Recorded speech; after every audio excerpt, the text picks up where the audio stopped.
Assalamualaikum warahmatullahi wabarakatuh. Salam sejahtera untuk kita semua, salam budaya. Selamat bertemu kembali dengan saya di kanal Terminal Budaya. Sahabat-sahabat tercinta sebangsa dan setanah air,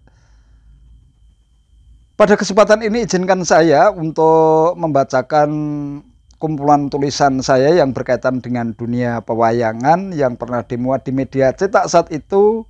Dan saat ini saya abadikan di blog pribadi saya, sawali.info. Selamat mendengarkan.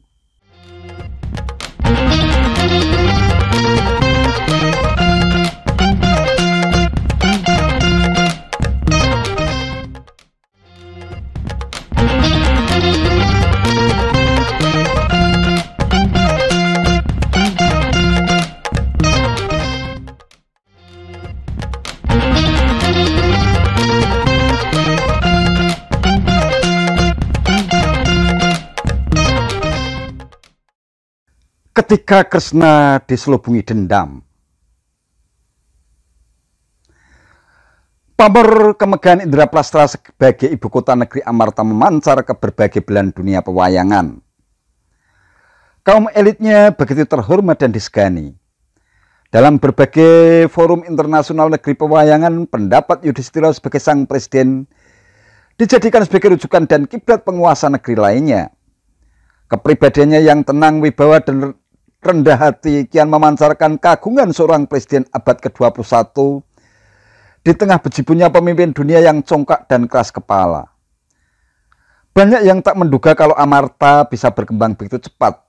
Dari belantara hutan Kandawa Prastha yang angker dan berwajah menyeramkan, mendadak berubah menjadi negeri yang modern dan ramah. Para kaulanya hidup tentram di bawah naungan penguasa yang untuk sementara waktu peduli, merakyat, dan tidak korup. Para elitnya yang mampu menghindar dari gaya hidup berlewah dan bermewah-mewah benar-benar menjadi teladan bagi aparat, birokrat, dan rakyat. Sungguh kontras dengan negeri Hastina yang terjebak menjadi sebuah negeri yang korup dan terlilit jeratan kemiskinan yang merajalela. Meski demikian, Yudhistira agaknya juga tak sanggup menahan godaan untuk menjadi penguasa yang narsis dan haus kehormatan. Para menteri dan segenap pembantunya terus berupaya meniupkan bujuk rayu agar dia menggelar upacara Raja Surya guna mendapatkan predikat sebagai Maharaja Diraja sesembahan agung.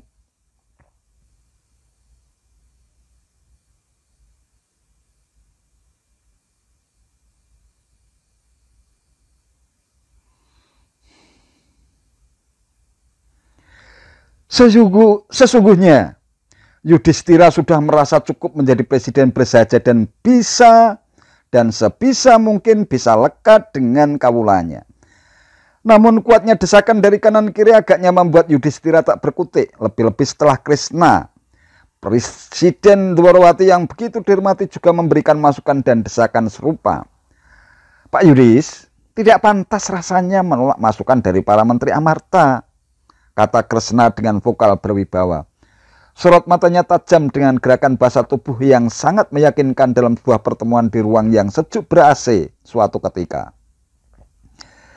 Para menteri menunduk takzim sembari sesekali mengangguk-anggukkan kepala. Yudhistira terdiam. Dadanya turun naik. Mereka hanya punya keinginan untuk mewujudkan Amarta yang agung. Semua itu bisa terwujud sepanjang Amarta sanggup menaklukkan Jarasandha. Kenapa demikian?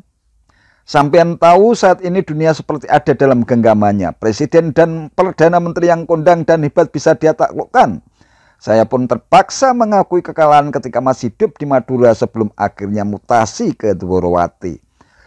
Lanjutnya, suasana ruang ber-AC mendadak menjadi panas. Tensi darah kian meninggi, para menteri saling berpandangan. Yudhistira berkali-kali memegang kepalanya sembari garuk-garuk. Sesungguhnya saya sudah merasa cukup duduk di kursi kekuasaan tanpa ambisi berlebihan.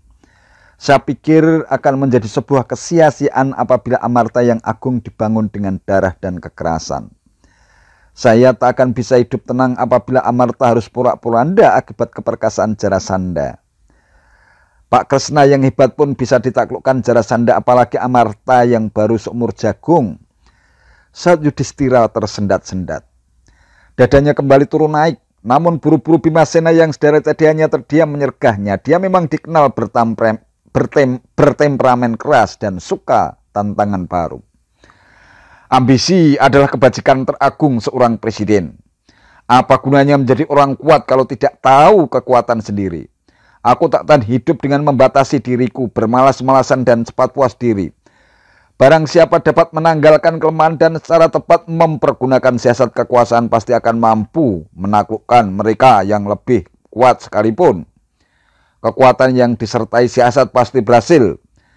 Apa yang tidak dapat dilakukan dengan gabungan kekuatan ragaku, kebijaksanaan Kresna, dan keterampilan Arjuna, kita pasti dapat mengalahkan Jarasandha jika kita bertiga bersatu dan mengatur siasatan para ragu dan cemas.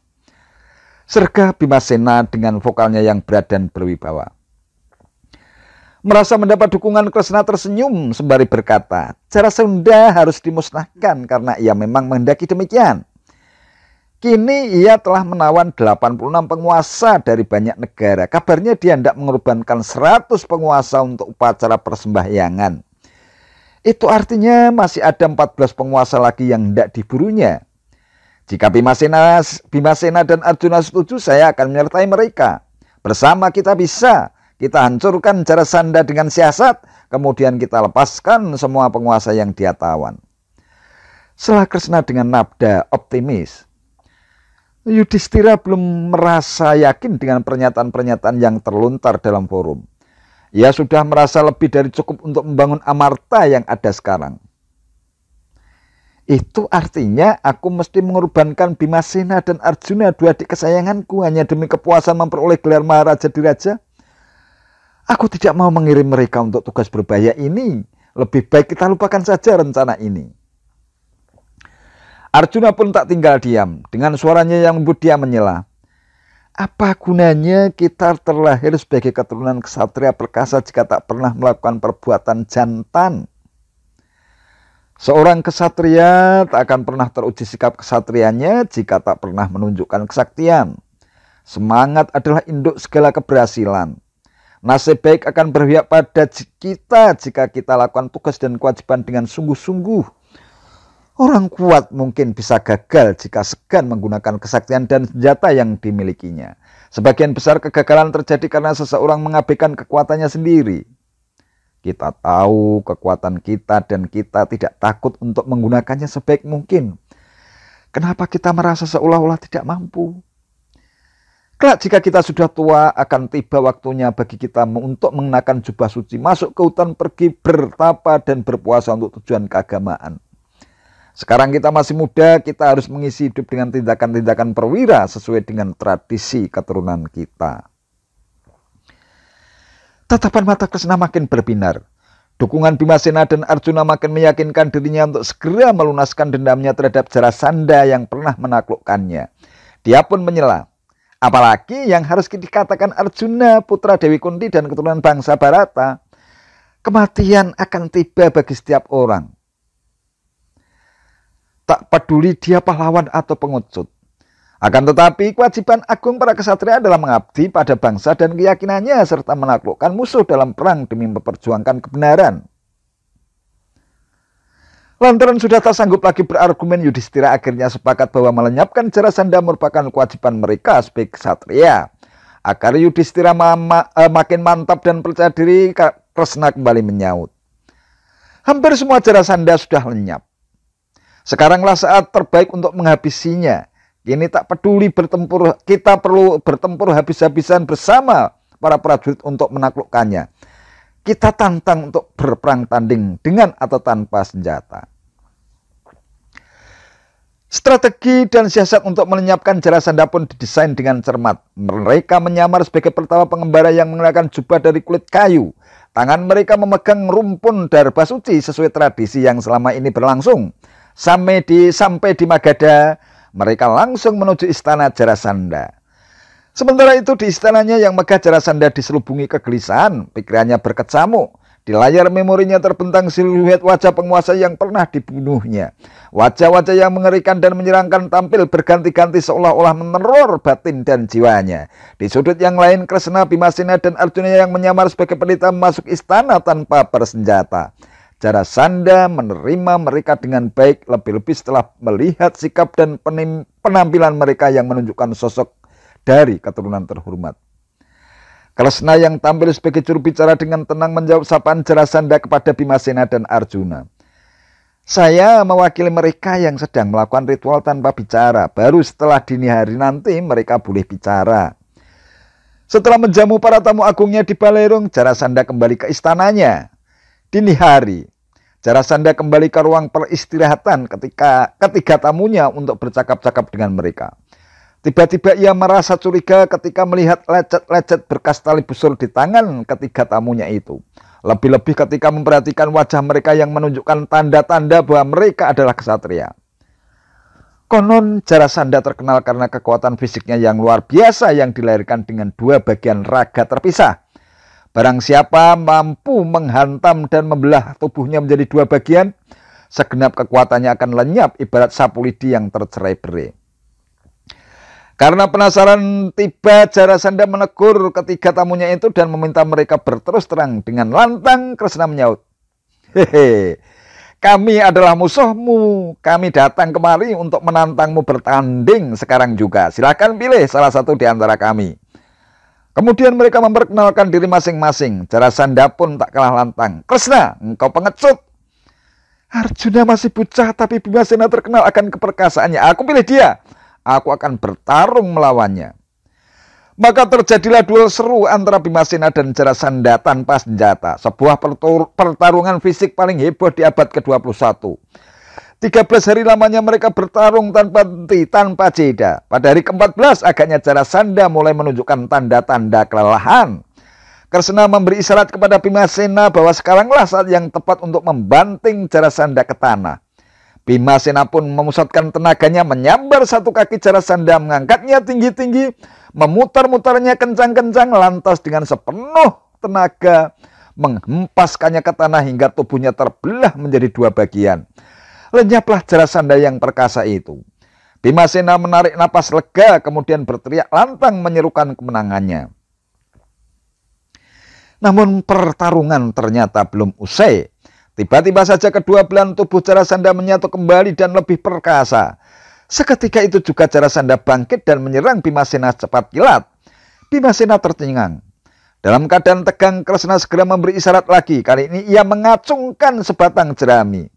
Jerami itu dibelahnya menjadi dua, lantas masing-masing belahan dibuang ke arah berlawanan.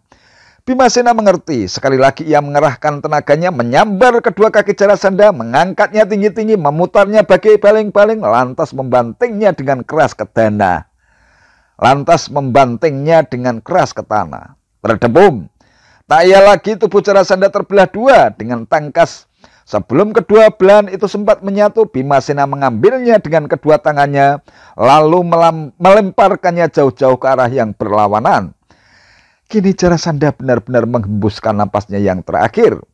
Usai bertarung, Kresna, Arjuna, dan Bimasena membebaskan semua tawanan yang hendak dijadikan sebagai tumbal kekuasaan Jarasandha. Para penguasa dari berbagai belahan dunia itu kembali ke negerinya masing-masing setelah mengikuti penobatan putra Jarasandha sebagai penerus tahta negeri Magadha.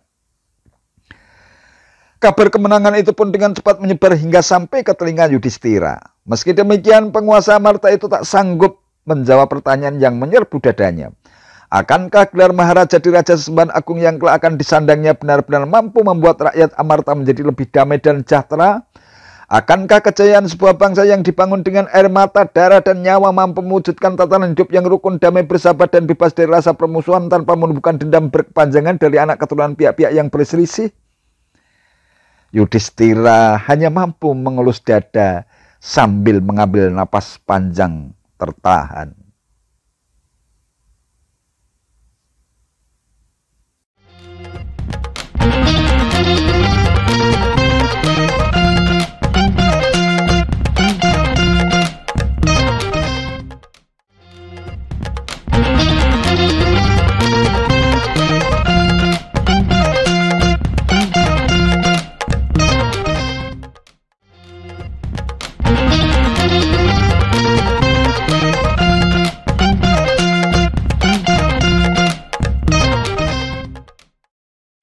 Ketika Kresna diselubungi dendam,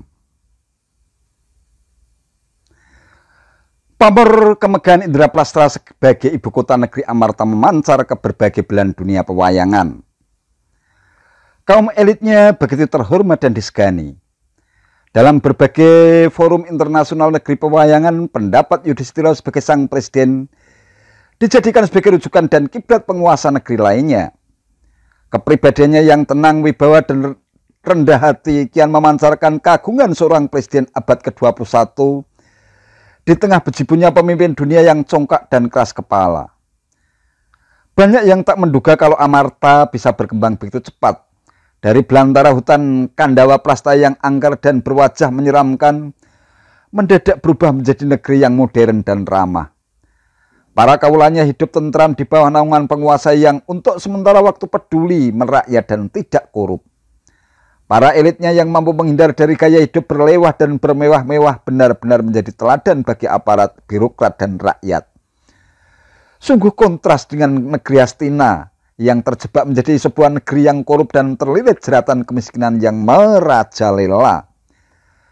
Meski demikian, Yudhistira agaknya juga tak sanggup menahan godaan untuk menjadi penguasa yang narsis dan haus kehormatan.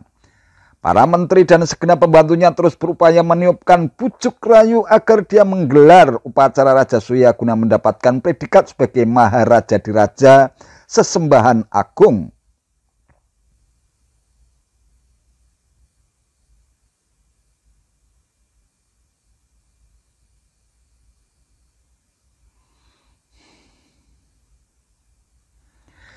Sesungguhnya Yudhistira sudah merasa cukup menjadi presiden bersahaja dan sebisa mungkin bisa lekat dengan kawulanya.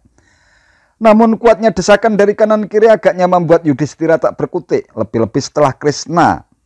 Presiden Dwarawati yang begitu dihormati juga memberikan masukan dan desakan serupa.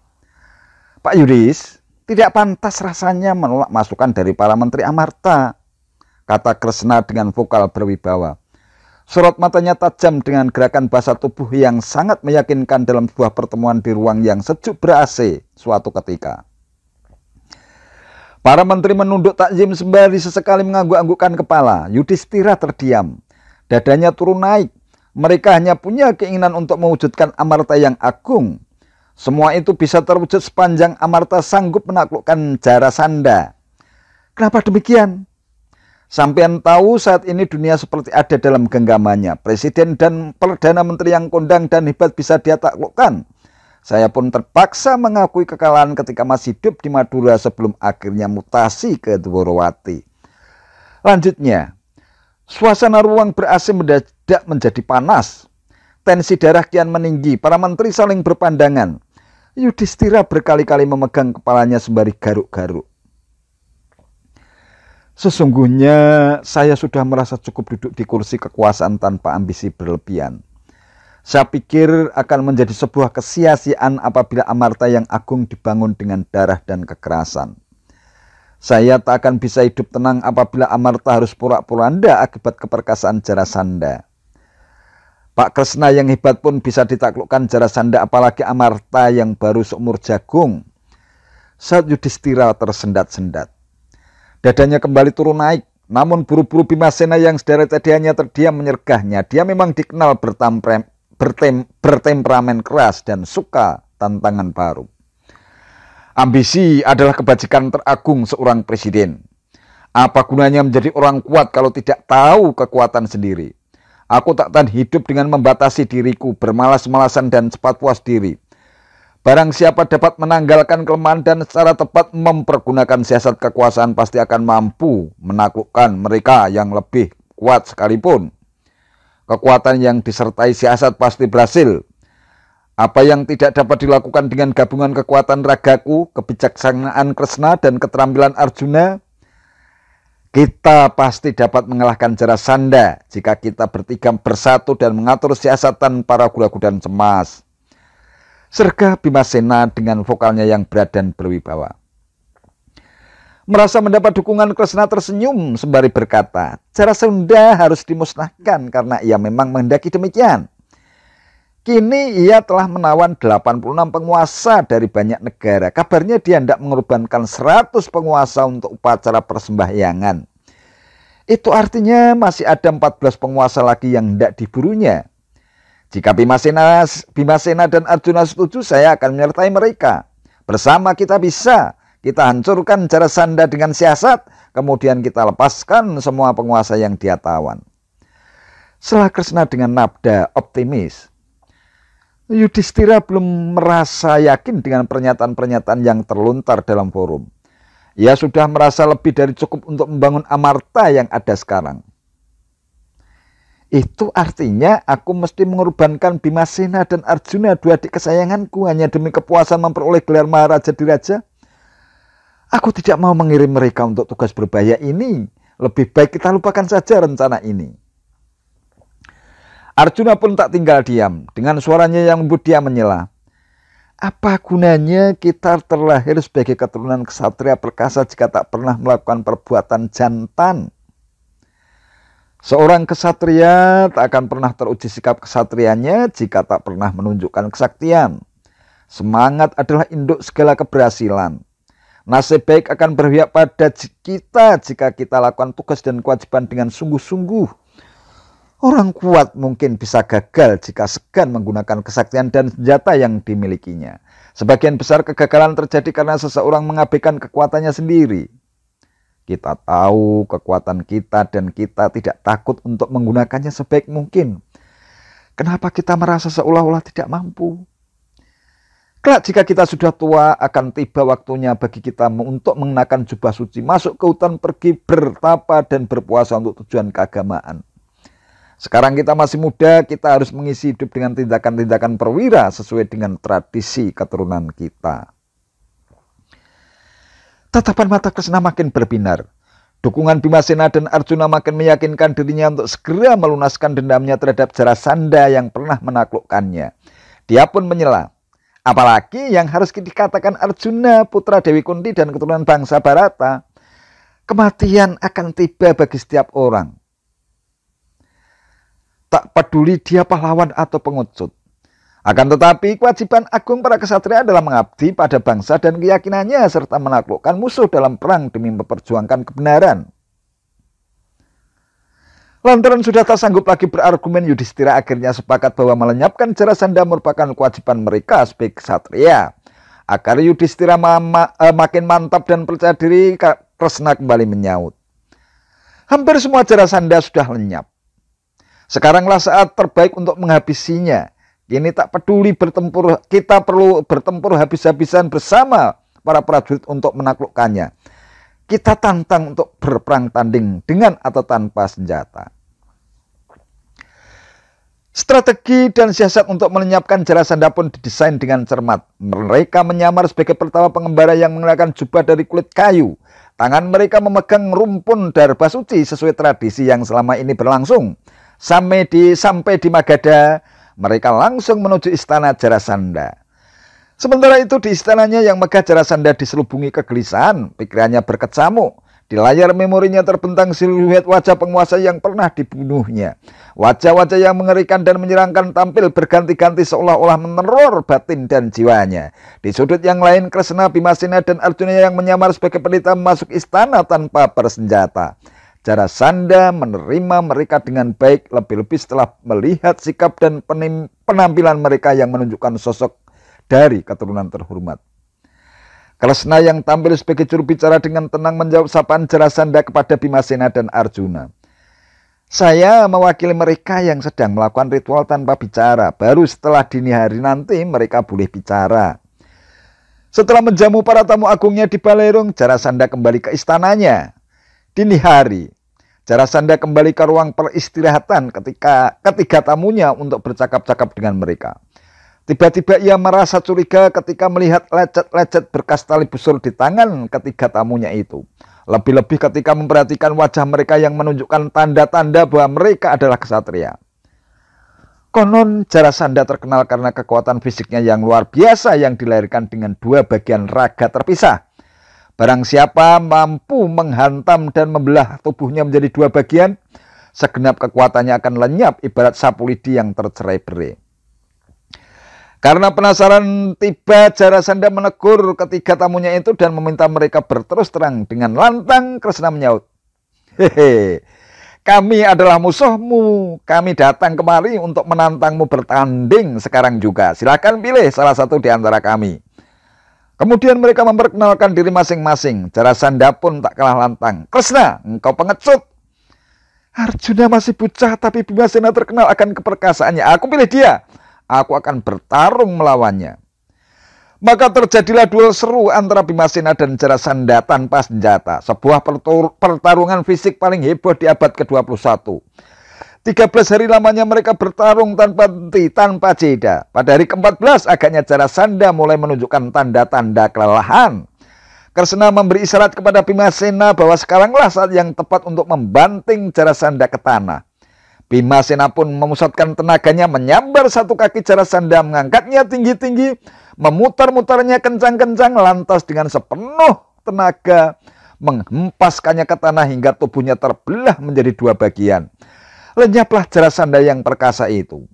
Bimasena menarik napas lega, kemudian berteriak lantang menyerukan kemenangannya. Namun pertarungan ternyata belum usai. Tiba-tiba saja kedua belahan tubuh Jarasandha menyatu kembali dan lebih perkasa. Seketika itu juga Jarasandha bangkit dan menyerang Bimasena cepat kilat. Bimasena tercengang. Dalam keadaan tegang, Kresna segera memberi isyarat lagi. Kali ini ia mengacungkan sebatang jerami. Jerami itu dibelahnya menjadi dua, lantas masing-masing belahan dibuang ke arah berlawanan. Bimasena mengerti. Sekali lagi ia mengerahkan tenaganya, menyambar kedua kaki Jarasandha, mengangkatnya tinggi-tinggi, memutarnya bagai baling-baling, lantas membantingnya dengan keras ke tanah. Berdebum. Tak ia lagi tubuh Jarasandha terbelah dua dengan tangkas. Sebelum kedua belahan itu sempat menyatu, Bimasena mengambilnya dengan kedua tangannya, lalu melemparkannya jauh-jauh ke arah yang berlawanan. Kini Jarasandha benar-benar menghembuskan napasnya yang terakhir. Usai bertarung, Kresna, Arjuna, dan Bimasena membebaskan semua tawanan yang hendak dijadikan sebagai tumbal kekuasaan Jarasandha. Para penguasa dari berbagai belahan dunia itu kembali ke negerinya masing-masing setelah mengikuti penobatan putra Jarasandha sebagai penerus tahta negeri Magadha.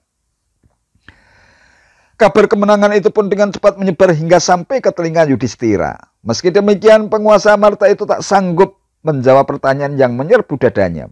Akankah gelar Maharaja di Raja Sesembahan Agung yang kelak akan disandangnya benar-benar mampu membuat rakyat Amarta menjadi lebih damai dan sejahtera? Akankah kejayaan sebuah bangsa yang dibangun dengan air mata, darah, dan nyawa mampu mewujudkan tatanan hidup yang rukun, damai, bersahabat, dan bebas dari rasa permusuhan tanpa menumbuhkan dendam berkepanjangan dari anak keturunan pihak-pihak yang berselisih? Yudhistira hanya mampu mengelus dada sambil mengambil napas panjang tertahan.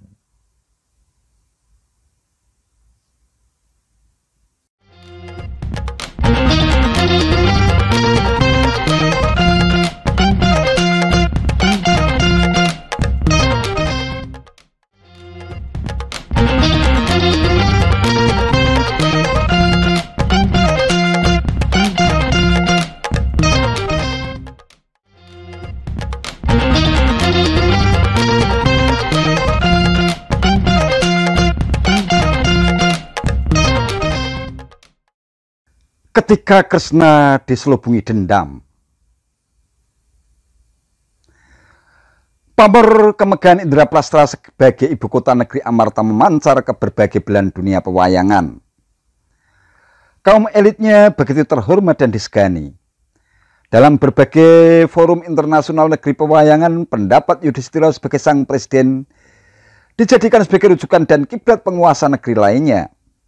Kepribadiannya yang tenang, wibawa, dan rendah hati kian memancarkan kagungan seorang presiden abad ke-21 di tengah bejibunnya pemimpin dunia yang congkak dan keras kepala. Banyak yang tak menduga kalau Amarta bisa berkembang begitu cepat. Dari belantara hutan Kandawa Prasta yang angker dan berwajah menyeramkan, mendadak berubah menjadi negeri yang modern dan ramah. Para kaulanya hidup tentram di bawah naungan penguasa yang untuk sementara waktu peduli merakyat dan tidak korup. Para elitnya yang mampu menghindar dari gaya hidup berlewah dan bermewah-mewah benar-benar menjadi teladan bagi aparat, birokrat, dan rakyat.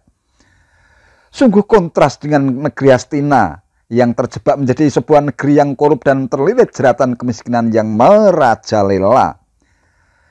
Meski demikian, Yudhistira agaknya juga tak sanggup menahan godaan untuk menjadi penguasa yang narsis dan haus kehormatan. Para menteri dan segenap pembantunya terus berupaya meniupkan bujuk rayu agar dia menggelar upacara Raja Surya guna mendapatkan predikat sebagai Maharaja Diraja sesembahan agung.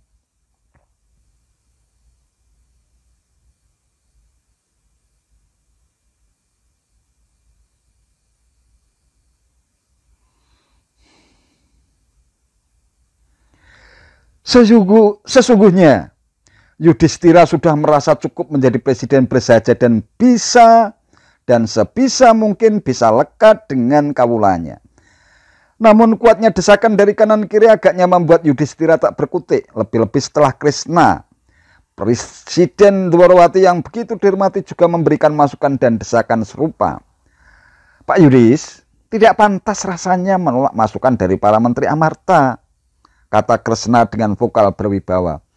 Sorot matanya tajam dengan gerakan bahasa tubuh yang sangat meyakinkan dalam sebuah pertemuan di ruang yang sejuk ber-AC suatu ketika.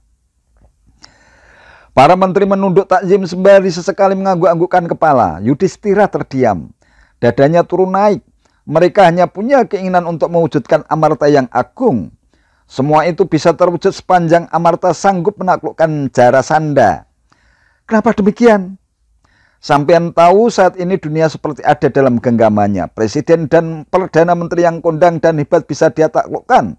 Saya pun terpaksa mengakui kekalahan ketika masih hidup di Madura sebelum akhirnya mutasi ke Dwarawati. Lanjutnya, suasana ruang ber-AC mendadak menjadi panas. Tensi darah kian meninggi, para menteri saling berpandangan. Yudhistira berkali-kali memegang kepalanya sembari garuk-garuk. Sesungguhnya saya sudah merasa cukup duduk di kursi kekuasaan tanpa ambisi berlebihan.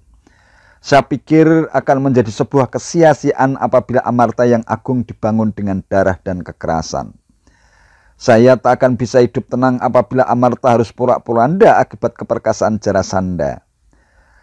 Pak Krishna yang hebat pun bisa ditaklukkan Jarasandha, apalagi Amarta yang baru seumur jagung. Saat Yudhistira tersendat-sendat.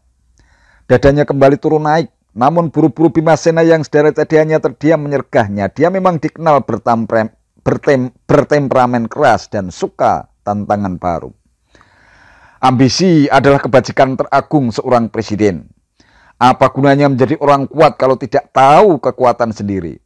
Aku tak tahan hidup dengan membatasi diriku, bermalas-malasan dan cepat puas diri. Barang siapa dapat menanggalkan kelemahan dan secara tepat mempergunakan siasat kekuasaan pasti akan mampu menaklukkan mereka yang lebih kuat sekalipun. Kekuatan yang disertai siasat pasti berhasil. Apa yang tidak dapat dilakukan dengan gabungan kekuatan ragaku, kebijaksanaan Krishna dan keterampilan Arjuna, kita pasti dapat mengalahkan Jarasandha jika kita bertiga bersatu dan mengatur siasat tanpa ragu-ragu dan cemas. Sergah Bimasena dengan vokalnya yang berat dan berwibawa. Merasa mendapat dukungan, Krishna tersenyum sembari berkata, Jarasandha harus dimusnahkan karena ia memang menghendaki demikian. Kini ia telah menawan 86 penguasa dari banyak negara. Kabarnya dia hendak mengorbankan 100 penguasa untuk upacara persembahyangan.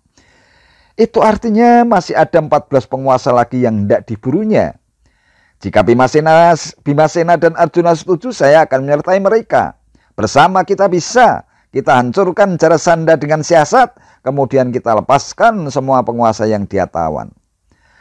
Setelah Krishna dengan nada optimis, Yudhistira belum merasa yakin dengan pernyataan-pernyataan yang terlontar dalam forum.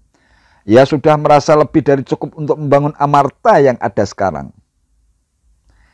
Itu artinya aku mesti mengorbankan Bimasena dan Arjuna, dua adik kesayanganku, hanya demi kepuasan memperoleh gelar Maharaja Diraja. Aku tidak mau mengirim mereka untuk tugas berbahaya ini. Lebih baik kita lupakan saja rencana ini. Arjuna pun tak tinggal diam. Dengan suaranya yang lembut dia menyela. Apa gunanya kita terlahir sebagai keturunan ksatria perkasa jika tak pernah melakukan perbuatan jantan? Seorang kesatria tak akan pernah teruji sikap kesatrianya jika tak pernah menunjukkan kesaktian. Semangat adalah induk segala keberhasilan. Nasib baik akan berpihak pada kita jika kita lakukan tugas dan kewajiban dengan sungguh-sungguh. Orang kuat mungkin bisa gagal jika segan menggunakan kesaktian dan senjata yang dimilikinya. Sebagian besar kegagalan terjadi karena seseorang mengabaikan kekuatannya sendiri. Kita tahu kekuatan kita dan kita tidak takut untuk menggunakannya sebaik mungkin. Kenapa kita merasa seolah-olah tidak mampu? Kelak jika kita sudah tua, akan tiba waktunya bagi kita untuk mengenakan jubah suci, masuk ke hutan, pergi bertapa dan berpuasa untuk tujuan keagamaan. Sekarang kita masih muda, kita harus mengisi hidup dengan tindakan-tindakan perwira sesuai dengan tradisi keturunan kita. Tatapan mata Kresna makin berbinar. Dukungan Bimasena dan Arjuna makin meyakinkan dirinya untuk segera melunaskan dendamnya terhadap Jarasandha yang pernah menaklukkannya. Dia pun menyela. Apalagi yang harus dikatakan Arjuna, putra Dewi Kunti dan keturunan bangsa Bharata. Kematian akan tiba bagi setiap orang. Tak peduli dia pahlawan atau pengecut. Akan tetapi kewajiban agung para kesatria adalah mengabdi pada bangsa dan keyakinannya serta menaklukkan musuh dalam perang demi memperjuangkan kebenaran. Lantaran sudah tak sanggup lagi berargumen, Yudhistira akhirnya sepakat bahwa melenyapkan Jarasandha merupakan kewajiban mereka sebagai kesatria. Agar Yudhistira makin mantap dan percaya diri, Kresna kembali menyaut. Hampir semua Jarasandha sudah lenyap. Sekaranglah saat terbaik untuk menghabisinya. Kini tak peduli bertempur, kita perlu bertempur habis-habisan bersama para prajurit untuk menaklukkannya.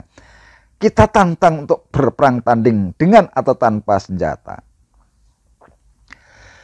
Strategi dan siasat untuk melenyapkan Jarasandha pun didesain dengan cermat. Mereka menyamar sebagai pertama pengembara yang mengenakan jubah dari kulit kayu. Tangan mereka memegang rumpun darba suci sesuai tradisi yang selama ini berlangsung. Sampai di Magadha, mereka langsung menuju istana Jarasandha. Sementara itu di istananya yang megah, Jarasandha diselubungi kegelisahan, pikirannya berkecamuk. Di layar memorinya terbentang siluet wajah penguasa yang pernah dibunuhnya. Wajah-wajah yang mengerikan dan menyeramkan tampil berganti-ganti seolah-olah meneror batin dan jiwanya. Di sudut yang lain, Kresna, Bimasena, dan Arjuna yang menyamar sebagai pendeta masuk istana tanpa bersenjata. Jarasandha menerima mereka dengan baik, lebih-lebih setelah melihat sikap dan penampilan mereka yang menunjukkan sosok dari keturunan terhormat. Kresna yang tampil sebagai juru bicara dengan tenang menjawab sapaan Jarasandha kepada Bimasena dan Arjuna. Saya mewakili mereka yang sedang melakukan ritual tanpa bicara. Baru setelah dini hari nanti mereka boleh bicara. Setelah menjamu para tamu agungnya di Balerung, Jarasandha kembali ke istananya. Dini hari, Jarasandha kembali ke ruang peristirahatan ketiga tamunya untuk bercakap-cakap dengan mereka. Tiba-tiba ia merasa curiga ketika melihat lecet-lecet berkas tali busur di tangan ketiga tamunya itu. Lebih-lebih ketika memperhatikan wajah mereka yang menunjukkan tanda-tanda bahwa mereka adalah kesatria. Konon Jarasandha terkenal karena kekuatan fisiknya yang luar biasa yang dilahirkan dengan dua bagian raga terpisah.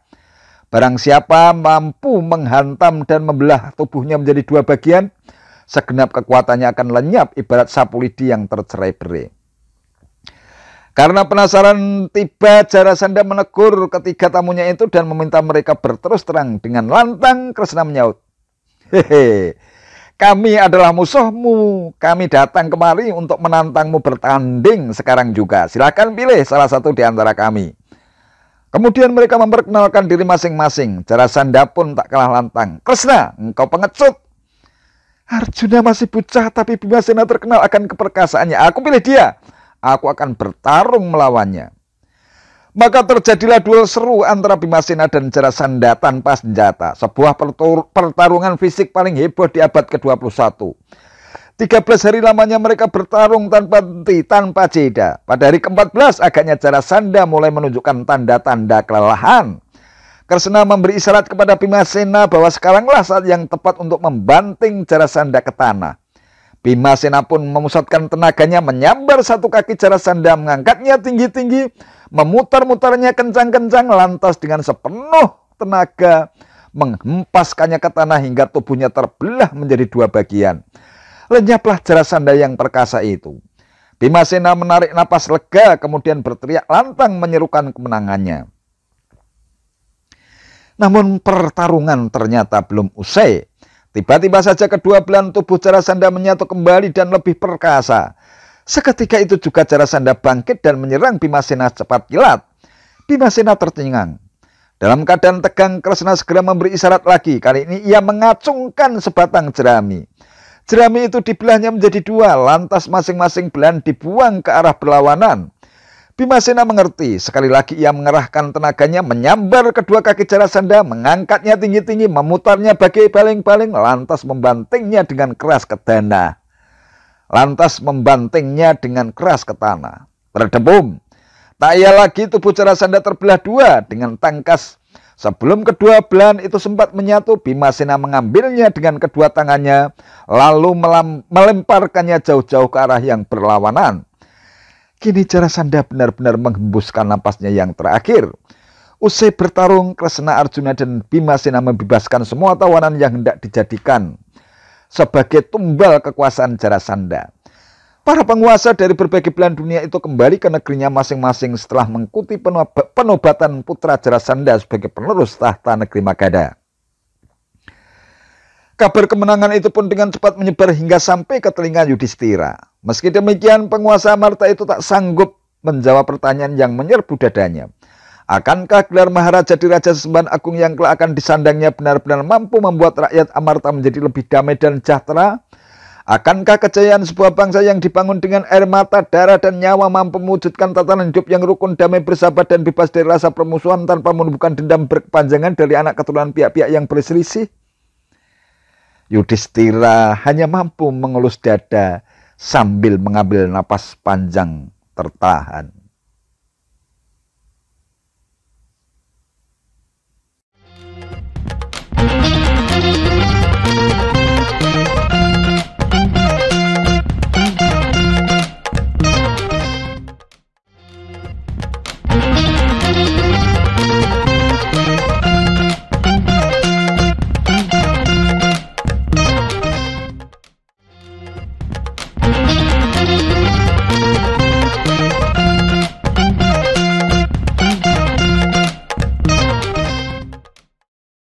Ketika Kresna diselubungi dendam, pamor kemegahan Indraplastra sebagai ibu kota negeri Amarta memancar ke berbagai belahan dunia pewayangan. Kaum elitnya begitu terhormat dan disegani. Dalam berbagai forum internasional negeri pewayangan, pendapat Yudhistira sebagai sang presiden dijadikan sebagai rujukan dan kiblat penguasa negeri lainnya. Kepribadiannya yang tenang, wibawa, dan rendah hati kian memancarkan kagungan seorang presiden abad ke-21 di tengah bejibunnya pemimpin dunia yang congkak dan keras kepala.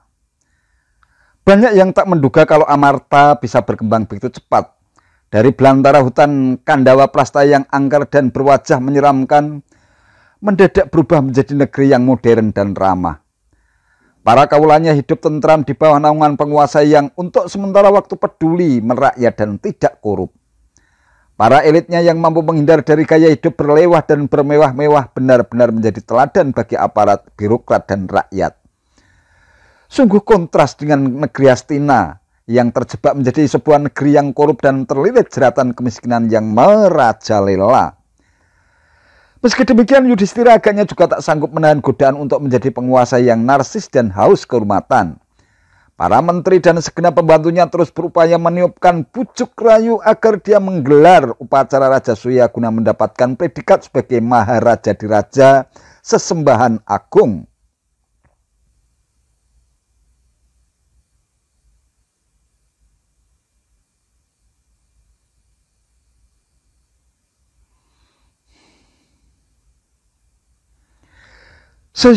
Sesungguhnya Yudhistira sudah merasa cukup menjadi presiden bersahaja dan sebisa mungkin bisa lekat dengan kawulanya. Namun kuatnya desakan dari kanan kiri agaknya membuat Yudhistira tak berkutik, lebih-lebih setelah Kresna. Presiden Dwarawati yang begitu dihormati juga memberikan masukan dan desakan serupa. Pak Yudis, tidak pantas rasanya menolak masukan dari para menteri Amarta, kata Kresna dengan vokal berwibawa. Sorot matanya tajam dengan gerakan bahasa tubuh yang sangat meyakinkan dalam sebuah pertemuan di ruang yang sejuk ber-AC suatu ketika. Para menteri menunduk takzim sembari sesekali mengangguk-anggukkan kepala. Yudhistira terdiam. Dadanya turun naik. Mereka hanya punya keinginan untuk mewujudkan Amarta yang agung. Semua itu bisa terwujud sepanjang Amarta sanggup menaklukkan Jarasandha. Kenapa demikian? Sampean tahu saat ini dunia seperti ada dalam genggamannya. Presiden dan Perdana Menteri yang kondang dan hebat bisa dia taklukkan. Saya pun terpaksa mengakui kekalahan ketika masih hidup di Madura sebelum akhirnya mutasi ke Dwarawati. Lanjutnya, suasana ruang ber-AC mendadak menjadi panas. Tensi darah kian meninggi, para menteri saling berpandangan. Yudhistira berkali-kali memegang kepalanya sembari garuk-garuk. Sesungguhnya saya sudah merasa cukup duduk di kursi kekuasaan tanpa ambisi berlebihan. Saya pikir akan menjadi sebuah kesia-siaan apabila Amarta yang agung dibangun dengan darah dan kekerasan. Saya tak akan bisa hidup tenang apabila Amarta harus porak-poranda akibat keperkasaan Jarasandha. Pak Kresna yang hebat pun bisa ditaklukkan Jarasandha, apalagi Amarta yang baru seumur jagung. Saat Yudhistira tersendat-sendat. Dadanya kembali turun naik, namun buru-buru Bimasena yang sederet tadinya terdiam menyergahnya. Dia memang dikenal bertemperamen keras dan suka tantangan baru. Ambisi adalah kebajikan teragung seorang presiden. Apa gunanya menjadi orang kuat kalau tidak tahu kekuatan sendiri? Aku tak tahan hidup dengan membatasi diriku, bermalas-malasan dan cepat puas diri. Barang siapa dapat menanggalkan kelemahan dan secara tepat mempergunakan siasat kekuasaan pasti akan mampu menaklukkan mereka yang lebih kuat sekalipun. Kekuatan yang disertai siasat pasti berhasil. Apa yang tidak dapat dilakukan dengan gabungan kekuatan ragaku, kebijaksanaan Kresna dan keterampilan Arjuna, kita pasti dapat mengalahkan Jarasandha jika kita bertiga bersatu dan mengatur siasat tanpa ragu-ragu dan cemas. Sergah Bimasena dengan vokalnya yang berat dan berwibawa. Merasa mendapat dukungan, Kresna tersenyum sembari berkata, Jarasandha harus dimusnahkan karena ia memang menghendaki demikian. Kini ia telah menawan 86 penguasa dari banyak negara. Kabarnya dia hendak mengorbankan 100 penguasa untuk upacara persembahyangan. Itu artinya masih ada 14 penguasa lagi yang hendak diburunya. Jika Bimasena dan Arjuna setuju, saya akan menyertai mereka. Bersama kita hancurkan Jarasandha dengan siasat, kemudian kita lepaskan semua penguasa yang dia tawan. Setelah Kresna dengan nada optimis, Yudhistira belum merasa yakin dengan pernyataan-pernyataan yang terlontar dalam forum. Ia sudah merasa lebih dari cukup untuk membangun Amarta yang ada sekarang. Itu artinya aku mesti mengorbankan Bimasena dan Arjuna, dua adik kesayanganku, hanya demi kepuasan memperoleh gelar Maharaja Diraja. Aku tidak mau mengirim mereka untuk tugas berbahaya ini. Lebih baik kita lupakan saja rencana ini. Arjuna pun tak tinggal diam. Dengan suaranya yang lembut dia menyela. Apa gunanya kita terlahir sebagai keturunan ksatria perkasa jika tak pernah melakukan perbuatan jantan? Seorang ksatria tak akan pernah teruji sikap ksatrianya jika tak pernah menunjukkan kesaktian. Semangat adalah induk segala keberhasilan. Nasib baik akan berpihak pada kita jika kita lakukan tugas dan kewajiban dengan sungguh-sungguh. Orang kuat mungkin bisa gagal jika segan menggunakan kesaktian dan senjata yang dimilikinya. Sebagian besar kegagalan terjadi karena seseorang mengabaikan kekuatannya sendiri. Kita tahu kekuatan kita dan kita tidak takut untuk menggunakannya sebaik mungkin. Kenapa kita merasa seolah-olah tidak mampu? Kelak jika kita sudah tua, akan tiba waktunya bagi kita untuk mengenakan jubah suci, masuk ke hutan, pergi bertapa dan berpuasa untuk tujuan keagamaan. Sekarang kita masih muda, kita harus mengisi hidup dengan tindakan-tindakan perwira sesuai dengan tradisi keturunan kita. Tatapan mata Kresna makin berbinar. Dukungan Bimasena dan Arjuna makin meyakinkan dirinya untuk segera melunaskan dendamnya terhadap Jarasandha yang pernah menaklukkannya. Dia pun menyela, Apalagi yang harus dikatakan Arjuna, putra Dewi Kunti dan keturunan bangsa Bharata. Kematian akan tiba bagi setiap orang. Tak peduli dia pahlawan atau pengecut. Akan tetapi kewajiban agung para kesatria adalah mengabdi pada bangsa dan keyakinannya serta menaklukkan musuh dalam perang demi memperjuangkan kebenaran. Lantaran sudah tak sanggup lagi berargumen, Yudhistira akhirnya sepakat bahwa melenyapkan Jarasandha merupakan kewajiban mereka sebagai kesatria. Agar Yudhistira makin mantap dan percaya diri, Kresna kembali menyaut. Hampir semua Jarasandha sudah lenyap. Sekaranglah saat terbaik untuk menghabisinya. Kini tak peduli bertempur, kita perlu bertempur habis-habisan bersama para prajurit untuk menaklukkannya. Kita tantang untuk berperang tanding dengan atau tanpa senjata. Strategi dan siasat untuk melenyapkan Jarasandha pun didesain dengan cermat. Mereka menyamar sebagai pertama pengembara yang mengenakan jubah dari kulit kayu. Tangan mereka memegang rumpun darba suci sesuai tradisi yang selama ini berlangsung. Sampai di Magadha, mereka langsung menuju istana Jarasandha. Sementara itu di istananya yang megah, Jarasandha diselubungi kegelisahan, pikirannya berkecamuk. Di layar memorinya terbentang siluet wajah penguasa yang pernah dibunuhnya. Wajah-wajah yang mengerikan dan menyeramkan tampil berganti-ganti seolah-olah meneror batin dan jiwanya. Di sudut yang lain, Kresna, Bimasena, dan Arjuna yang menyamar sebagai pendeta masuk istana tanpa bersenjata. Jarasandha menerima mereka dengan baik, lebih-lebih setelah melihat sikap dan penampilan mereka yang menunjukkan sosok dari keturunan terhormat. Kresna yang tampil sebagai juru bicara dengan tenang menjawab sapaan Jarasandha kepada Bimasena dan Arjuna. Saya mewakili mereka yang sedang melakukan ritual tanpa bicara. Baru setelah dini hari nanti mereka boleh bicara. Setelah menjamu para tamu agungnya di Balerung, Jarasandha kembali ke istananya.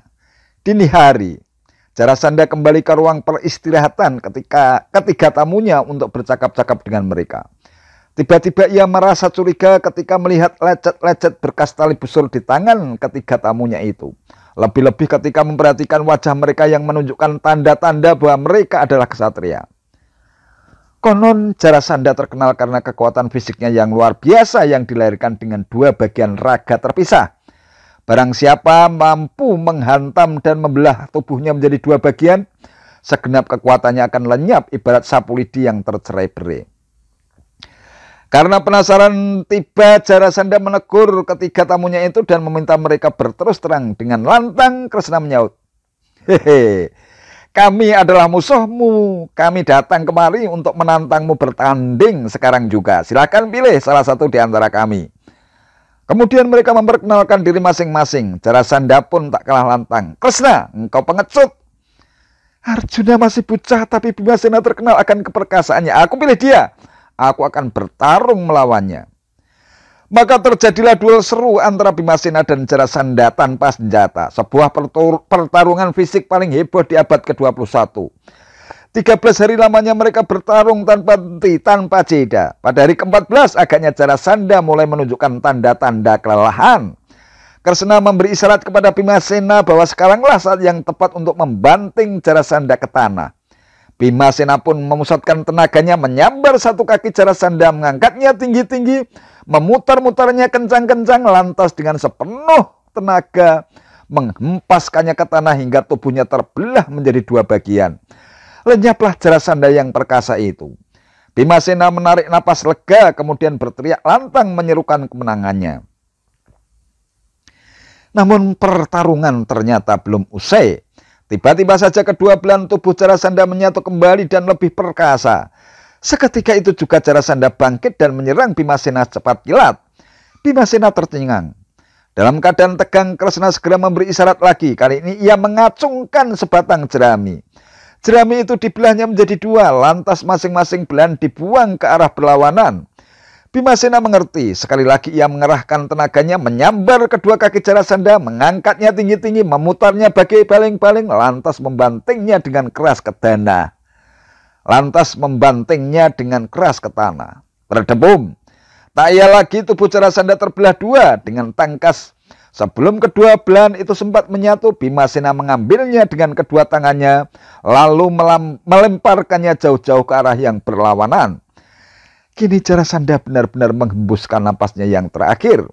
Usai bertarung, Kresna, Arjuna, dan Bimasena membebaskan semua tawanan yang hendak dijadikan sebagai tumbal kekuasaan Jarasandha. Para penguasa dari berbagai belahan dunia itu kembali ke negerinya masing-masing setelah mengikuti penobatan putra Jarasandha sebagai penerus tahta negeri Magadha. Kabar kemenangan itu pun dengan cepat menyebar hingga sampai ke telinga Yudhistira. Meski demikian, penguasa Amarta itu tak sanggup menjawab pertanyaan yang menyerbu dadanya. Akankah gelar Maharaja di Raja Sesembahan Agung yang kelak akan disandangnya benar-benar mampu membuat rakyat Amarta menjadi lebih damai dan sejahtera? Akankah kejayaan sebuah bangsa yang dibangun dengan air mata, darah, dan nyawa mampu mewujudkan tatanan hidup yang rukun, damai, bersahabat, dan bebas dari rasa permusuhan tanpa menumbuhkan dendam berkepanjangan dari anak keturunan pihak-pihak yang berselisih? Yudhistira hanya mampu mengelus dada sambil mengambil napas panjang tertahan.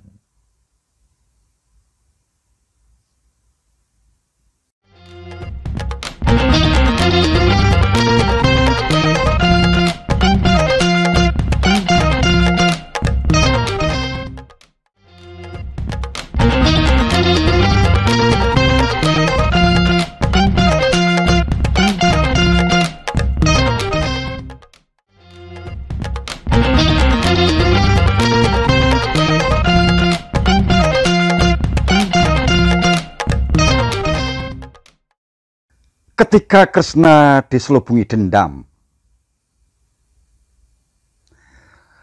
pamor kemegahan Indraprastha sebagai ibu kota negeri Amarta memancar ke berbagai belahan dunia pewayangan. Kaum elitnya begitu terhormat dan disegani. Dalam berbagai forum internasional negeri pewayangan, pendapat Yudhistira sebagai sang presiden dijadikan sebagai rujukan dan kiblat penguasa negeri lainnya. Kepribadiannya yang tenang, wibawa, dan rendah hati kian memancarkan kagungan seorang presiden abad ke-21 di tengah bejibunnya pemimpin dunia yang congkak dan keras kepala. Banyak yang tak menduga kalau Amarta bisa berkembang begitu cepat. Dari belantara hutan Kandawa Prastha yang angker dan berwajah menyeramkan, mendadak berubah menjadi negeri yang modern dan ramah. Para kaulanya hidup tentram di bawah naungan penguasa yang untuk sementara waktu peduli merakyat dan tidak korup. Para elitnya yang mampu menghindar dari gaya hidup berlewah dan bermewah-mewah benar-benar menjadi teladan bagi aparat, birokrat, dan rakyat. Sungguh kontras dengan negeri Hastina yang terjebak menjadi sebuah negeri yang korup dan terlilit jeratan kemiskinan yang merajalela. Meski demikian, Yudhistira agaknya juga tak sanggup menahan godaan untuk menjadi penguasa yang narsis dan haus kehormatan. Para menteri dan segenap pembantunya terus berupaya meniupkan bujuk rayu agar dia menggelar upacara Raja Surya guna mendapatkan predikat sebagai Maharaja di Raja Sesembahan Agung.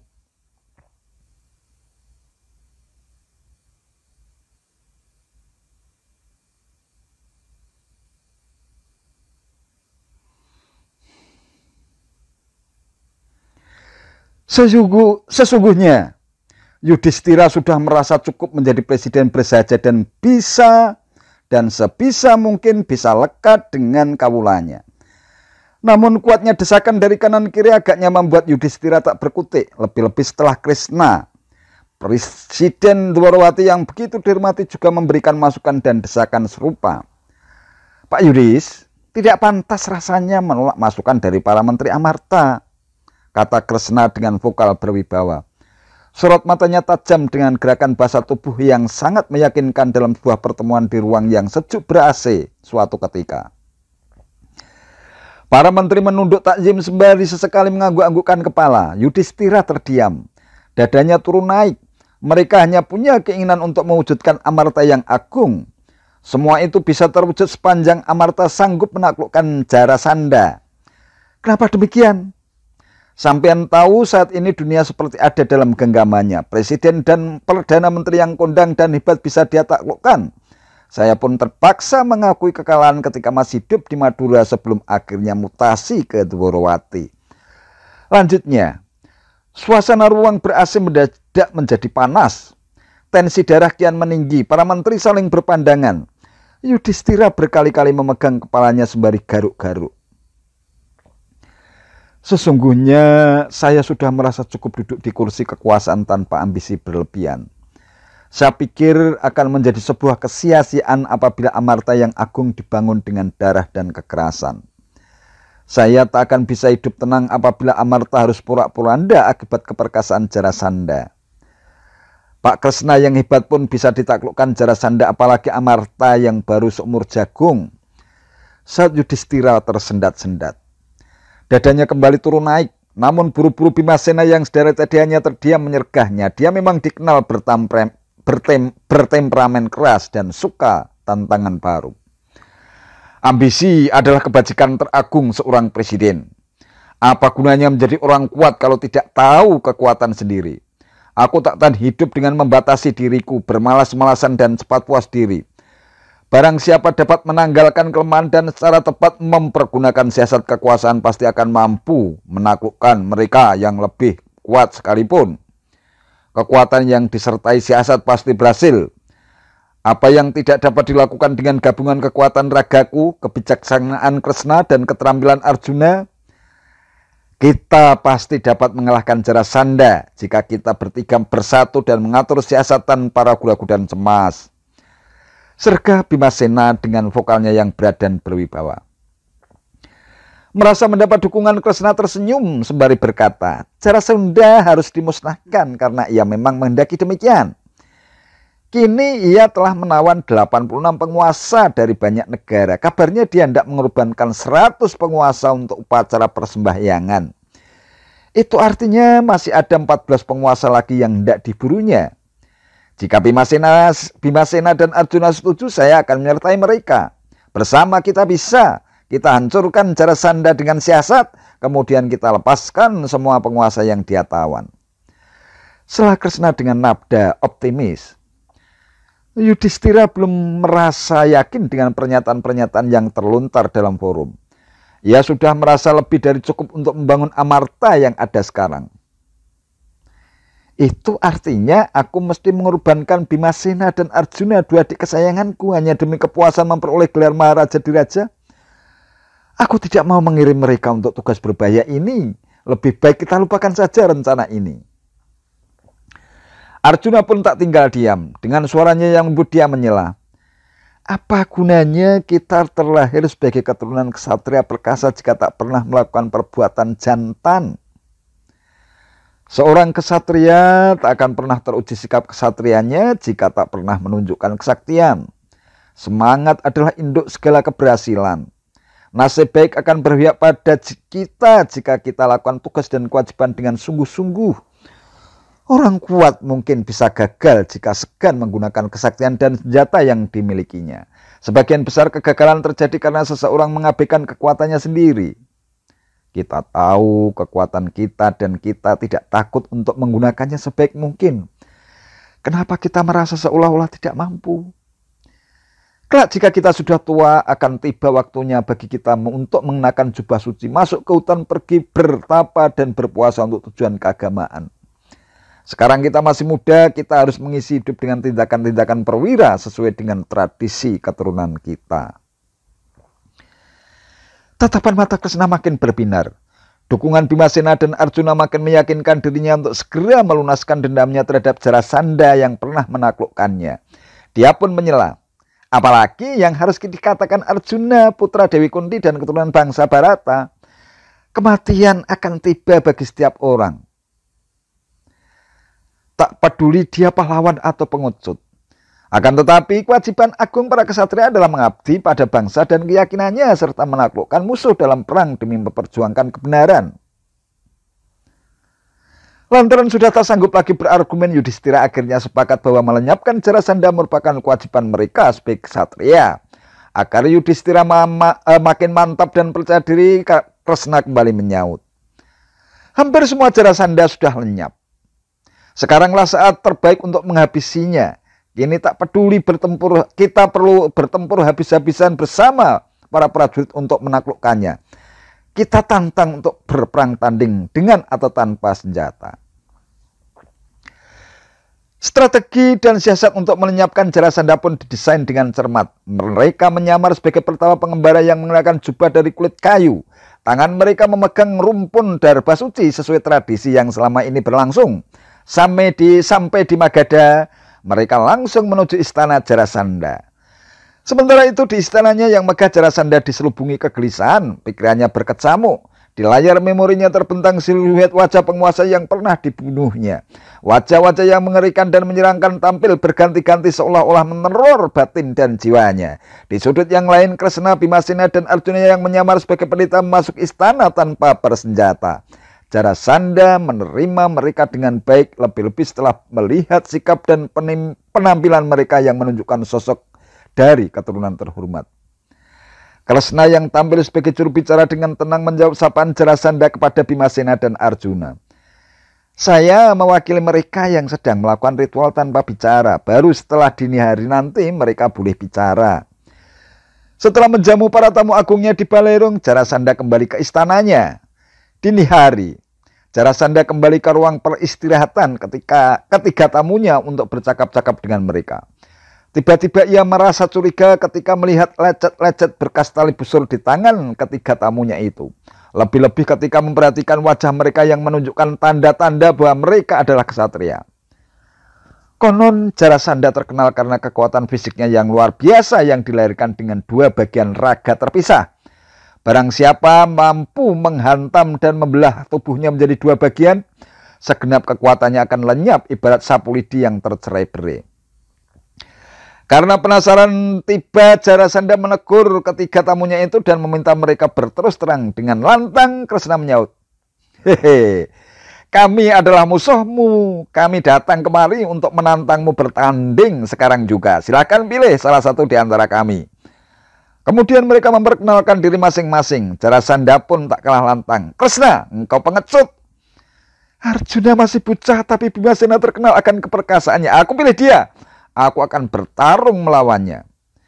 Maka terjadilah duel seru antara Bimasena dan Jarasandha tanpa senjata. Sebuah pertarungan fisik paling heboh di abad ke-21. 13 hari lamanya mereka bertarung tanpa henti, tanpa jeda. Pada hari ke-14 agaknya Jarasandha mulai menunjukkan tanda-tanda kelelahan. Kresna memberi isyarat kepada Bimasena bahwa sekaranglah saat yang tepat untuk membanting Jarasandha ke tanah. Bimasena pun memusatkan tenaganya, menyambar satu kaki Jarasandha, mengangkatnya tinggi-tinggi, memutar-mutarnya kencang-kencang, lantas dengan sepenuh tenaga menghempaskannya ke tanah hingga tubuhnya terbelah menjadi dua bagian. Lenyaplah Jarasandha yang perkasa itu. Bimasena menarik napas lega, kemudian berteriak lantang menyerukan kemenangannya. Namun pertarungan ternyata belum usai. Tiba-tiba saja kedua belahan tubuh Jarasandha menyatu kembali dan lebih perkasa. Seketika itu juga Jarasandha bangkit dan menyerang Bimasena cepat kilat. Bimasena tercengang. Dalam keadaan tegang, Kresna segera memberi isyarat lagi. Kali ini ia mengacungkan sebatang jerami. Jerami itu dibelahnya menjadi dua, lantas masing-masing belahan dibuang ke arah berlawanan. Bimasena mengerti. Sekali lagi ia mengerahkan tenaganya, menyambar kedua kaki Jarasandha, mengangkatnya tinggi-tinggi, memutarnya bagai baling-baling, lantas membantingnya dengan keras ke tanah. Berdebum. Tak ia lagi tubuh Jarasandha terbelah dua dengan tangkas. Sebelum kedua belahan itu sempat menyatu, Bimasena mengambilnya dengan kedua tangannya, lalu melemparkannya jauh-jauh ke arah yang berlawanan. Kini Jarasandha benar-benar menghembuskan napasnya yang terakhir. Usai bertarung, Kresna, Arjuna, dan Bimasena membebaskan semua tawanan yang hendak dijadikan sebagai tumbal kekuasaan Jarasandha. Para penguasa dari berbagai belahan dunia itu kembali ke negerinya masing-masing setelah mengikuti penobatan putra Jarasandha sebagai penerus tahta negeri Magadha. Kabar kemenangan itu pun dengan cepat menyebar hingga sampai ke telinga Yudhistira. Meski demikian, penguasa Amarta itu tak sanggup menjawab pertanyaan yang menyerbu dadanya. Akankah gelar Maharaja di Raja Sesembahan Agung yang kelak akan disandangnya benar-benar mampu membuat rakyat Amarta menjadi lebih damai dan sejahtera? Akankah kejayaan sebuah bangsa yang dibangun dengan air mata, darah, dan nyawa mampu mewujudkan tatanan hidup yang rukun, damai, bersahabat, dan bebas dari rasa permusuhan tanpa menumbuhkan dendam berkepanjangan dari anak keturunan pihak-pihak yang berselisih? Yudhistira hanya mampu mengelus dada sambil mengambil napas panjang tertahan.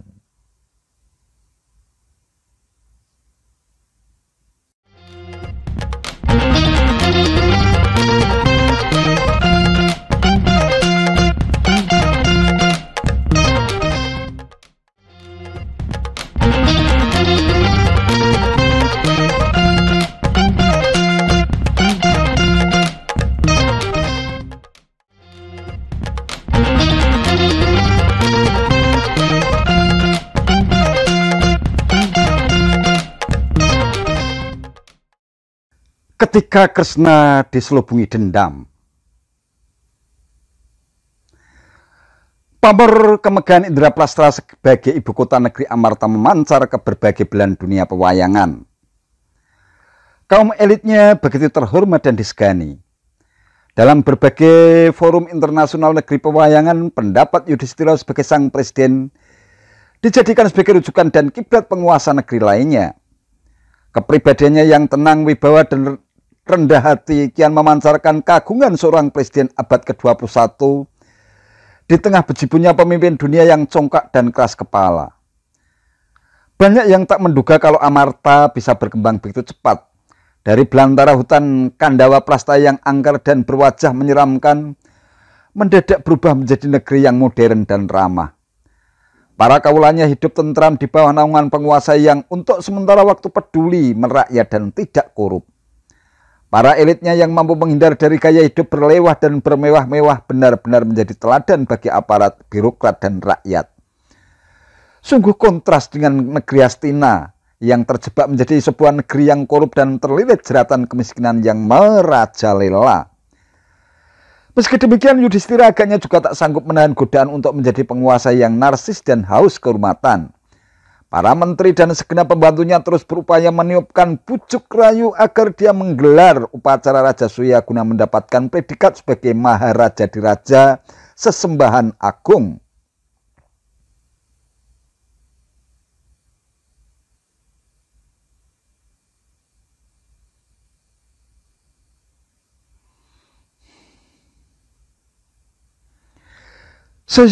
Sesungguhnya Yudhistira sudah merasa cukup menjadi presiden bersahaja dan sebisa mungkin bisa lekat dengan kawulanya. Namun kuatnya desakan dari kanan kiri agaknya membuat Yudhistira tak berkutik, lebih-lebih setelah Kresna. Presiden Dwarawati yang begitu dihormati juga memberikan masukan dan desakan serupa. Pak Yudhis, tidak pantas rasanya menolak masukan dari para menteri Amarta, kata Kresna dengan vokal berwibawa. Sorot matanya tajam dengan gerakan bahasa tubuh yang sangat meyakinkan dalam sebuah pertemuan di ruang yang sejuk ber-AC suatu ketika. Para menteri menunduk takzim sembari sesekali mengangguk-anggukkan kepala. Yudhistira terdiam. Dadanya turun naik. Mereka hanya punya keinginan untuk mewujudkan Amarta yang agung.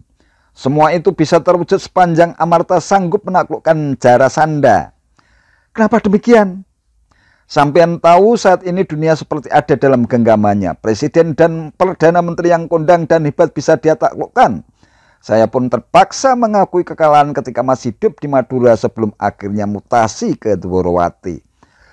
Lanjutnya, suasana ruang ber-AC mendadak menjadi panas. Tensi darah kian meninggi, para menteri saling berpandangan. Yudhistira berkali-kali memegang kepalanya sembari garuk-garuk. Sesungguhnya saya sudah merasa cukup duduk di kursi kekuasaan tanpa ambisi berlebihan. Saya pikir akan menjadi sebuah kesia-siaan apabila Amarta yang agung dibangun dengan darah dan kekerasan. Saya tak akan bisa hidup tenang apabila Amarta harus porak-poranda akibat keperkasaan Jarasandha. Pak Kresna yang hebat pun bisa ditaklukkan Jarasandha, apalagi Amarta yang baru seumur jagung. Saat Yudhistira tersendat-sendat. Dadanya kembali turun naik, namun buru-buru Bimasena yang sederet tadinya terdiam menyergahnya. Dia memang dikenal bertemperamen keras dan suka tantangan baru. Ambisi adalah kebajikan teragung seorang presiden. Apa gunanya menjadi orang kuat kalau tidak tahu kekuatan sendiri? Aku tak tahan hidup dengan membatasi diriku, bermalas-malasan dan cepat puas diri. Barang siapa dapat menanggalkan kelemahan dan secara tepat mempergunakan siasat kekuasaan pasti akan mampu menaklukkan mereka yang lebih kuat sekalipun. Kekuatan yang disertai siasat pasti berhasil. Apa yang tidak dapat dilakukan dengan gabungan kekuatan ragaku, kebijaksanaan Kresna, dan keterampilan Arjuna, kita pasti dapat mengalahkan Jarasandha jika kita bertiga bersatu dan mengatur siasatan para ragu-ragu dan cemas. Sergah Bimasena dengan vokalnya yang berat dan berwibawa. Merasa mendapat dukungan, Kresna tersenyum sembari berkata, Jarasandha harus dimusnahkan karena ia memang menghendaki demikian. Kini ia telah menawan 86 penguasa dari banyak negara. Kabarnya dia hendak mengorbankan 100 penguasa untuk upacara persembahyangan. Itu artinya masih ada 14 penguasa lagi yang hendak diburunya. Jika Bimasena dan Arjuna setuju, saya akan menyertai mereka. Bersama kita bisa. Kita hancurkan Jarasandha dengan siasat, kemudian kita lepaskan semua penguasa yang dia tawan. Setelah Kresna dengan nada optimis, Yudhistira belum merasa yakin dengan pernyataan-pernyataan yang terlontar dalam forum. Ia sudah merasa lebih dari cukup untuk membangun Amarta yang ada sekarang. Itu artinya aku mesti mengorbankan Bimasena dan Arjuna, dua adik kesayanganku, hanya demi kepuasan memperoleh gelar Maharaja Diraja. Aku tidak mau mengirim mereka untuk tugas berbahaya ini. Lebih baik kita lupakan saja rencana ini. Arjuna pun tak tinggal diam. Dengan suaranya yang lembut dia menyela. Apa gunanya kita terlahir sebagai keturunan ksatria perkasa jika tak pernah melakukan perbuatan jantan? Seorang ksatria tak akan pernah teruji sikap ksatrianya jika tak pernah menunjukkan kesaktian. Semangat adalah induk segala keberhasilan. Nasib baik akan berpihak pada kita jika kita lakukan tugas dan kewajiban dengan sungguh-sungguh. Orang kuat mungkin bisa gagal jika segan menggunakan kesaktian dan senjata yang dimilikinya. Sebagian besar kegagalan terjadi karena seseorang mengabaikan kekuatannya sendiri. Kita tahu kekuatan kita dan kita tidak takut untuk menggunakannya sebaik mungkin. Kenapa kita merasa seolah-olah tidak mampu? Kelak jika kita sudah tua, akan tiba waktunya bagi kita untuk mengenakan jubah suci, masuk ke hutan, pergi bertapa dan berpuasa untuk tujuan keagamaan. Sekarang kita masih muda, kita harus mengisi hidup dengan tindakan-tindakan perwira sesuai dengan tradisi keturunan kita. Tatapan mata Kresna makin berbinar. Dukungan Bimasena dan Arjuna makin meyakinkan dirinya untuk segera melunaskan dendamnya terhadap Jarasandha yang pernah menaklukkannya. Dia pun menyela. Apalagi yang harus dikatakan Arjuna, putra Dewi Kunti dan keturunan bangsa Bharata. Kematian akan tiba bagi setiap orang. Tak peduli dia pahlawan atau pengecut. Akan tetapi kewajiban agung para ksatria adalah mengabdi pada bangsa dan keyakinannya serta menaklukkan musuh dalam perang demi memperjuangkan kebenaran. Lantaran sudah tak sanggup lagi berargumen, Yudhistira akhirnya sepakat bahwa melenyapkan Jarasandha merupakan kewajiban mereka sebagai ksatria. Agar Yudhistira makin mantap dan percaya diri, Kresna kembali menyaut. Hampir semua Jarasandha sudah lenyap. Sekaranglah saat terbaik untuk menghabisinya. Kini tak peduli bertempur, kita perlu bertempur habis-habisan bersama para prajurit untuk menaklukkannya. Kita tantang untuk berperang tanding dengan atau tanpa senjata. Strategi dan siasat untuk melenyapkan Jarasandha pun didesain dengan cermat. Mereka menyamar sebagai pertama pengembara yang mengenakan jubah dari kulit kayu. Tangan mereka memegang rumpun darba suci sesuai tradisi yang selama ini berlangsung. Sampai di Magadha, mereka langsung menuju istana Jarasandha. Sementara itu di istananya yang megah, Jarasandha diselubungi kegelisahan, pikirannya berkecamuk. Di layar memorinya terbentang siluet wajah penguasa yang pernah dibunuhnya. Wajah-wajah yang mengerikan dan menyeramkan tampil berganti-ganti seolah-olah meneror batin dan jiwanya. Di sudut yang lain, Kresna, Bimasena, dan Arjuna yang menyamar sebagai pendeta masuk istana tanpa bersenjata. Jarasandha menerima mereka dengan baik, lebih-lebih setelah melihat sikap dan penampilan mereka yang menunjukkan sosok dari keturunan terhormat.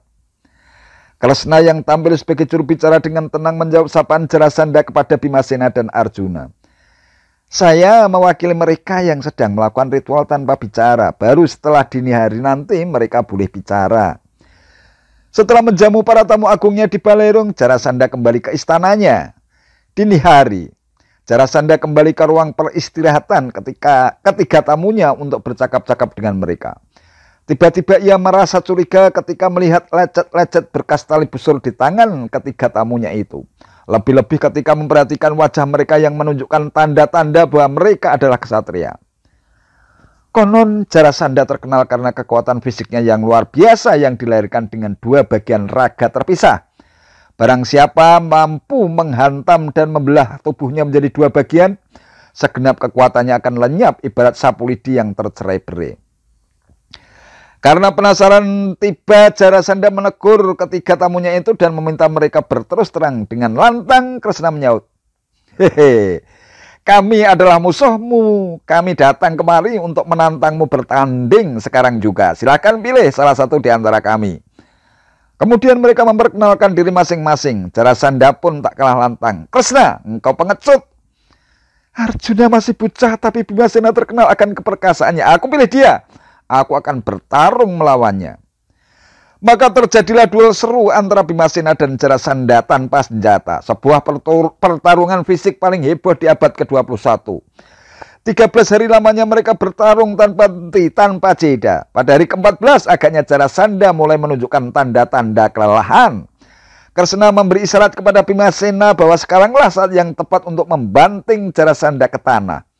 Bimasena pun memusatkan tenaganya, menyambar satu kaki Jarasandha, mengangkatnya tinggi-tinggi, memutar-mutarnya kencang-kencang, lantas dengan sepenuh tenaga menghempaskannya ke tanah hingga tubuhnya terbelah menjadi dua bagian.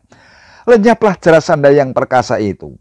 Bimasena menarik napas lega, kemudian berteriak lantang menyerukan kemenangannya.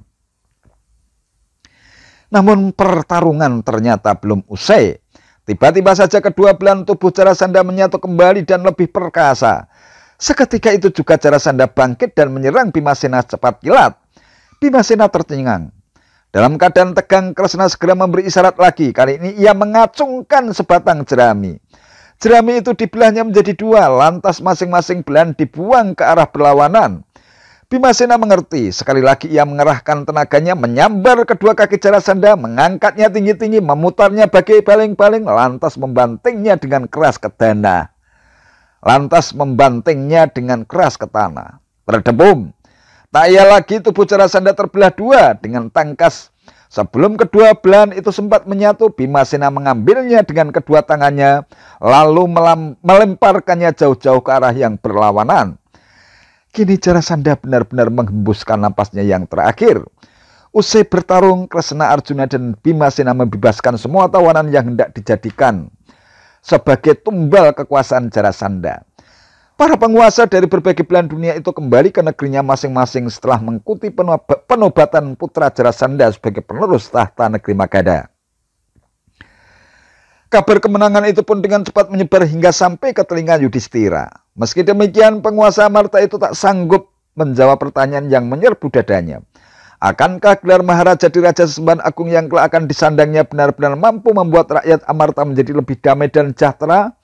Akankah kejayaan sebuah bangsa yang dibangun dengan air mata, darah, dan nyawa mampu mewujudkan tatanan hidup yang rukun, damai, bersahabat, dan bebas dari rasa permusuhan tanpa menumbuhkan dendam berkepanjangan dari anak keturunan pihak-pihak yang berselisih?